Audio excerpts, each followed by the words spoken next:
નમસ્કાર, હું છું કેતલ અને આપ જોઈ રહ્યા છો CB24।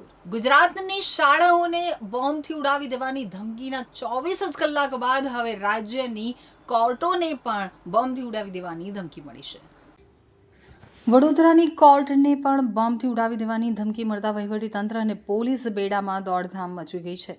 વડોદરા ન્યાય મંદિર ડિસ્ટ્રિક્ટ કોર્ટ દિવાળીપુરાને બોમ્બથી ઉડાવી દેવાની ધમકી મળી છે।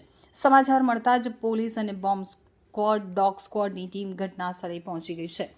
કોર્ટમાંથી વકીલોને સહી સલામત રીતે બહાર નીકાળવામાં આવ્યા છે। કોર્ટ સંકુલ બહાર વકીલોના ટોળે જામ્યા છે। તો ઘટનાની ગંભીરતાને જોતા ઉચ્ચ પોલીસ અધિકારીઓ પણ ઘટના સ્થળે પહોંચ્યા છે। ધમકીની ગંભીરતાને જોતા તમામ સંબંધિત કોર્ટોની ન્યાયિક કાર્યવાહી તાત્કાલિક ધોરણે રોકી દેવામાં આવી છે। અમદાવાદ ગ્રામ્ય કોર્ટ, ગાંધીનગર અને વડોદરા કોર્ટ પરિસરને તાત્કાલિક ખાલી કરાવી દેવાયું છે। પોલીસ, બોમ્બ ડિસ્પોઝલ સ્ક્વોડ અને ડોગ સ્ક્વોડ દ્વારા ખૂણે ખૂણે તપાસ હાથ ધરવામાં આવી રહી છે। વકીલો, અસીલો અને કર્મચારીઓને સુરક્ષિત અંતરે ખસેડવામાં આવ્યા છે। અજાણ્યા શખ્સ દ્વારા મોકલવામાં આવેલા એક ઈમેલમાં કોર્ટ સંકુલમાં બોમ્બ હોવાનું અને તેને ઉડાવી દેવાનો ઉલ્લેખ કરવામાં આવતા સુરક્ષા એજન્સીઓ સતર્ક થઈ ગઈ છે। તો ધમકી મળતા જ સાવચેતીના ભાગરૂપે કોર્ટની તમામ કાર્યવાહી તાત્કાલિક અસરથી બંધ કરી દેવામાં આવી છે। જજ, વકીલો, કર્મચારીઓ અને અસીલોને સલામત રીતે બહાર ખસેડવાની પ્રક્રિયા હાથ ધરવામાં આવી છે। તો હાલમાં સ્થાનિક પોલીસની સાથે બોમ્બ ડિસ્પોઝલ સ્ક્વોડ અને ડોગ સ્ક્વોડ દ્વારા કોર્ટના દરેક ખૂણે ખૂણાનું સઘન ચેકિંગ હાથ ધરવામાં આવ્યું છે। તો પોલીસ સૂત્રોના જણાવ્યા અનુસાર સમગ્ર સંકુલને કોર્ડન કરી દેવાયું છે। ચેકિંગ પ્રક્રિયા પૂર્ણ થયા બાદ અને સ્થિતિ સુરક્ષિત જણાશે પછી જ કોર્ટની કામગીરી ફરી શરૂ કરવા અંગેનો નિર્ણય લેવામાં આવશે। તો આ સાથે જ આ ઈમેલ ક્યાંથી અને કોણે મોકલ્યો છે તે જાણવા માટે પણ સાયબર ક્રાઇમની ટીમ તપાસમાં જોડાઈ છે। બસ કે આ પેનિક ફેલાવવા માટેનો એક પ્રયત્ન છે। ગઈકાલે સ્કૂલો માટે, આજે ન્યાય મંદિરમાં એટલે સરકારી કચેરીમાં આ પ્રકારની ઘટના અને આ પ્રકારનું કરી એક ભારતમાં એક પેનિક ફેલાવવાનો પ્રયત્ન છે।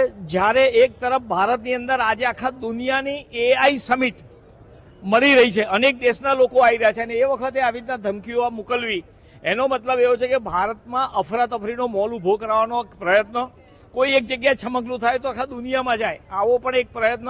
તો આને ધ્યાનમાં રાખતા લોકોએ પણ આની સામે સજાગ થવું જોઈએ અને આવા તત્વોને પકડાય તો સીધો ન્યાય લોકોએ એને આપવો જોઈએ।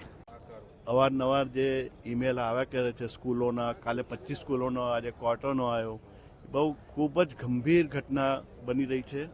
એની સખત તપાસ થવી જોઈએ, ઉપલા લેવલ સુધી એની તપાસ થવી જોઈએ અને જે ઉપલા લેવલથી બી છે એ સખત રીતે તપાસ કરી રહી છે। ગૃહમંત્રી બધા જ ઇન્ટરેસ્ટ લઈને આ બધું કામ કરી રહી છે અને જે આવી ગંભીર ઘટનાઓમાં હવે તો નવી ટેકનોલોજી આવી છે, નવી ટેકનોલોજી મુજબ નવી રીતે બી શોધીને એને ગુનેગાર કોણ છે એ તાત્કાલિક રીતે શોધી કાઢવા જોઈએ। પબ્લિક અને નાગરિકોનું જે રક્ષણ કરવા અને બધી રીતે પહોંચી વળવા માટે જે તંત્ર છે એ બી સજ્જ છે।